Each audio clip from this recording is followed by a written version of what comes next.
વધુ એક મહત્વના સમાચારની વાત કરીશું। કોરોનાનું જોખમ વધી રહ્યું છે એવા દેશોમાં ભારતનો પણ સમાવેશ થયો છે। કોરોનાના વધુ જોખમવાળા 15 દેશોમાં ભારતનો સમાવેશ થયો છે। લોકડાઉન ખુલતા જ વાયરસનું જોખમ વધવાની ધારણા વ્યક્ત થઈ રહી છે। એક રિપોર્ટમાં ભારતને ડેન્જર ઝોનમાં પણ મૂકવામાં આવ્યું છે। ભારતમાં અનલોક થયા પછી સતત સંક્રમિતોની સંખ્યા વધી રહી છે। દેશમાં કોરોનાના કેસો 2,77,000ને પાર કરી ચૂક્યા છે। છેલ્લા 24 કલાકની અંદર 9,985 વધુ સંક્રમિતોનો આંકડો પહોંચ્યો છે। ત્યારે કોરોનાના વધુ જોખમવાળા 15 દેશોમાં ભારતનો પણ સમાવેશ થયો છે। લોકડાઉન ખુલતા જ વાયરસનું જોખમ વધવાની પણ ધારણા લગાવવામાં આવી રહી છે। જોકે એક રિપોર્ટમાં તો ભારતને ડેન્જર ઝોનમાં પણ મૂકવામાં આવ્યું છે। સ્થિતિ વધુ બગડી શકે છે। દેશમાં કોરોનાના કેસ અત્યારે 2,77,000ને પાર કરી ચૂક્યા છે। છેલ્લા 24 કલાકની અંદર 9,985 વધુ કેસ નોંધાયા છે। ભારતમાં સ્થિતિ વધુ બગડી રહી છે। કોરોના સંક્રમિતોની સંખ્યા સતત વધી રહી છે। લોકડાઉન ખોલવામાં આવ્યું છે, અનલોક તરફ આપણે આગળ વધ્યા છીએ, ત્યાં જ કેસોની સંખ્યામાં પણ વધારો થયો છે। ભારતને એક રિપોર્ટ મુજબ ડેન્જર ઝોનમાં પણ મૂકવામાં આવ્યો છે। અત્યાર સુધી દેશમાં સંક્રમિતોની સંખ્યા 2,77,000ને પાર કરી ગઈ છે। છેલ્લા કેટલાક સમયથી રોજ 24 કલાકની અંદર 10,000 જેટલા કેસો રોજ નોંધાઈ રહ્યા છે, જે ખૂબ જ ચિંતાજનક પરિસ્થિતિ છે। કોરોનાના વધુ જોખમવાળા 15 દેશોમાં ભારતનો પણ સમાવેશ થયો છે। લોકડાઉન ખુલતા જ વાયરસનું જોખમ પણ વધ્યું છે। એક રિપોર્ટમાં ભારતને ડેન્જર ઝોનમાં મૂકવામાં આવ્યું છે। મહારાષ્ટ્રમાં સ્થિતિ ખૂબ ખરાબ છે। મહારાષ્ટ્ર, દિલ્હી, તામિલનાડુ, ગુજરાતમાં પણ સતત કેસોનું પ્રમાણ વધી રહ્યું છે। છેલ્લા 24 કલાકની અંદર 9,985 સંક્રમિતોની સંખ્યા વધી છે। અનલોક તરફ આપણે આગળ વધ્યા છીએ, ત્યારબાદ કેસોમાં ઝડપથી ઉછાળો આવ્યો છે। સતત કેસો વધી રહ્યા છે, જે ચિંતાજનક છે। લોકડાઉન ખુલતા જ વાયરસનું જોખમ હજુ પણ વધવાની ધારણા વ્યક્ત કરવામાં આવી રહી છે। એક રિપોર્ટ મુજબ ભારતને ડેન્જર ઝોનમાં મૂકવામાં આવ્યું છે। ભારતમાં સ્થિતિ હજુ વધારે બેકાબુ બની શકે છે કોરોનાને કારણે। અત્યાર સુધી સતત કેસોમાં ધીમે ધીમે વધારો આવ્યો, પરંતુ અત્યાર સુધી છેલ્લા કેટલાક દિવસોથી 24 કલાકની અંદર લગભગ 10,000થી વધારે કેસો સામે આવી રહ્યા છે। લોકડાઉન ખુલતા જ વાયરસનું જોખમ વધવાની પણ ધારણા છે। એક રિપોર્ટ મુજબ ભારતને ડેન્જર ઝોનમાં મૂકવામાં આવ્યું છે। જો આ જ પ્રકારની પરિસ્થિતિ રહી તો ભારત માટે ખૂબ જ ચિંતાજનક રહેશે। આંકડો ઝડપથી વધી રહ્યો છે।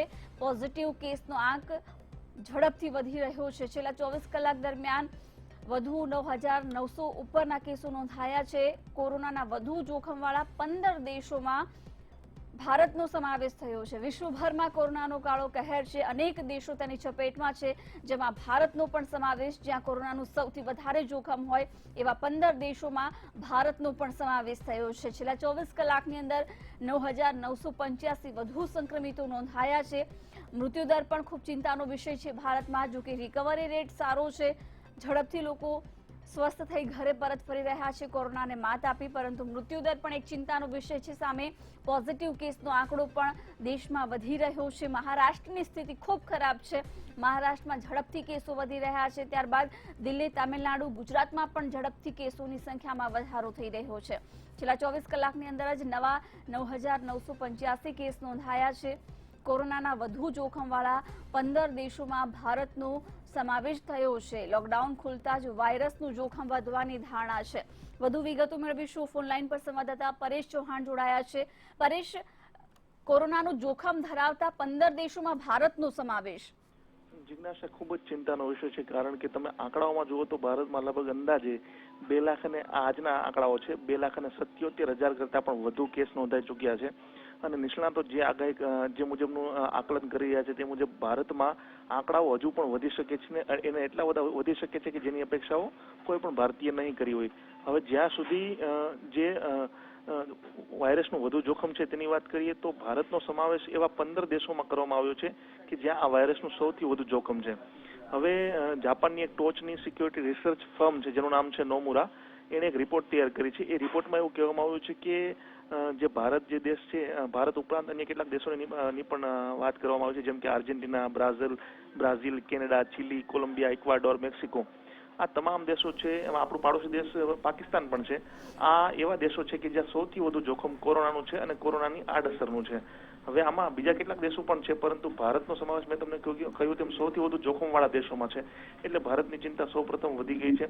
અન્ય કેટલાક મોટા મોટા દેશો પણ છે, પરંતુ આપણે એમાં પડવાની જરૂર નથી. જ્યાં સુધી આપણા દેશની વાત છે ત્યાં સુધી, અને એમાં પણ ખાસ કરીને ગુજરાતની વાત કરીએ તો ગુજરાતમાં સતત આંકડાઓ વધી રહ્યા છે. 21,000 ને પાર થઈ ગયા છે. આ ઉપરાંત મહારાષ્ટ્ર હોય, દિલ્હી હોય કે પછી તમિલનાડુ હોય, આ તમામ રાજ્યોમાં પણ સતત વધી રહ્યા છે આંકડાઓ. તો ચિંતાનો વિષય છે. હવે તો આંતરરાષ્ટ્રીય સંસ્થાઓ અને આંતરરાષ્ટ્રીય જે અલગ અલગ ફર્મ છે તેઓ પણ એવું કહેવા લાગી છે કે ભારતમાં જે છે ચિંતાનો વિષય ચોક્કસપણે છે. ભારતમાં ધીમે ધીમે તમે જુઓ લોકડાઉનને સ્લો ડાઉન કરી નાખવામાં આવ્યું છે, પરંતુ આંકડાઓ વધી રહ્યા છે. હજુ આંકડાઓ વધી શકે છે. ઘણા બધા રાજ્યો તો એવા છે કે જ્યાં હવે જે હોસ્પિટલની સેવાઓ હોય તેઓ ટૂંકી પડી રહી છે. હોસ્પિટલના જે ડોક્ટરો હોય છે ટૂંકા પડી રહ્યા છે. આરોગ્ય કર્મીઓને પણ ધીમે ધીમે કોરોના થઈ રહ્યો છે. તો ચિંતાનો વિષય છે, અને આશા રાખીએ કે આ જે ફર્મ જે છે તેનો જે અહેવાલ છે, અલગ અલગ સર્વેના આધારે તેમણે અહેવાલ તૈયાર કર્યો છે, પણ આશા રાખીએ કે તેમના અહેવાલ જેટલી અસર જે છે ભારતમાં ના થાય. ચોક્કસપણે આંકડાઓ તો વધવાના છે, પરંતુ એટલા ના વધે કે જે આપણી જે આશાઓ છે તેની કરતા વધારે હોય. કારણ કે આપણે સૌ કોઈ જાણીએ છીએ તેમ યુરોપ અને અમેરિકન જે દેશો છે તેની સરખામણીએ ભારતની જે હોસ્પિટલની આરોગ્યની સેવાઓ છે થોડી કથળતી છે. પછી તે દવાઓની વાત હોય કે પછી મેડિકલ અન્ય ઇક્વિપમેન્ટની વાત, તો જો કદાચ માની લો કે 5 લાખની આસપાસ પણ કેસ જો ભારતમાં થાય છે તો ભારત માટે ચિંતાનો વિષય ચોક્કસપણે બની શકે છે. જિજ્ઞાસા. બિલકુલ પરેશ, આભાર સમગ્ર માહિતી આપવા બદલ. તો સતત કેસો વધી રહ્યા છે અને આજ અંગે વધુ વિગતો મેળવીશું સંવાદદાતા રીમા દોશી પાસેથી. રીમા, સતત ભારતમાં પણ હવે પોઝિટિવ કેસ વધી રહ્યા છે. 15 એવા દેશ જ્યાં કોરોનાનું જોખમ વધારે હોય એમાં ભારતનો પણ સમાવેશ. જી જિજ્ઞાસા, હાલ જે પ્રકારની માહિતી પ્રાપ્ત થઈ રહી છે કે ભારતમાં લોકડાઉન ખુલતા જ કોરોનાના કેસોની સંખ્યામાં પણ સતત વધારો થયો છે અને આવનારા દિવસોમાં આ સંખ્યામાં સતત વધારો જોવા મળે તો નવાઈ નહીં. અને એક રિપોર્ટ આધારિત એ પણ અહેવાલ રજૂ કરવામાં આવ્યો છે કે વિશ્વના 15 એવા દેશો કે જ્યાં કોરોનાનો સૌથી વધારે ખતરો છે તેમાં હવે ભારતનો સમાવેશ કરી દેવામાં આવ્યો છે. સાથે સાથે જે પ્રકારે લોકડાઉન જે છે તે ખુલીને હવે અનલોક 1 થઈ ચૂક્યું છે, ત્યારે કોરોનાના કેસોમાં સતત વધારો જોવા મળી રહ્યો છે. એક રિપોર્ટના અહેવાલ જે છે તે ખૂબ જ ચોંકાવનારા છે, કારણ કે આવનારા દિવસો ભારત માટે ખૂબ જ અઘરા હોય તેમ કહી શકાય. કારણ કે રિપોર્ટમાં જે પ્રમાણેનો ઉલ્લેખ કરવામાં આવ્યો છે કે લોકડાઉન ખુલ્યા બાદ ભારતમાં કોરોનાનો વિસ્ફોટ થઈ શકે છે અને સતત કેસોમાં વધારો થઈ શકે છે. તે ખૂબ જ ચિંતાજનક બાબત કહી શકાય, કારણ કે જે પ્રકારની હાલ માહિતીઓ સામે આવી છે તેને જોતા એ બાબત સ્પષ્ટ છે કે જો ભારતમાં આવનારા દિવસોમાં સતત કોરોનાના કેસોમાં જો વધારો થશે તો ભારત ક્યાંક બીજા કે ત્રીજા ક્રમાંકે કોરોનાના વિશ્વના જે દેશો છે ત્યાં પહોંચવામાં પણ ભારતને વાર નહીં લાગે. કારણ કે જે પ્રકારે ભારતમાં કોરોનાના કેસોમાં સતત વધારો થઈ રહ્યો છે. અનલોક 1 આવ્યા બાદ છેલ્લા એક સપ્તાહની પણ જો વાત કરીએ તો છેલ્લા એક સપ્તાહમાં પણ જે ડબલિંગ રેટ છે તેમાં પણ જે વધારો જોવા મળ્યો છે. એટલે વાત એ છે કે જે પ્રમાણે અનલોક 1 થયું છે અને તેને લઈ ત્યારબાદ કોરોનાના કેસો ભારતમાં સતત વધતા જોવા મળી રહ્યા છે. અને જે પ્રમાણે એક રિપોર્ટમાં પણ ઉલ્લેખ કરવામાં આવ્યો છે કે વિશ્વમાં સૌથી ખતરનાક જે 15 દેશો છે તેમાં હવે ભારતનો સમાવેશ કરવામાં આવ્યો છે.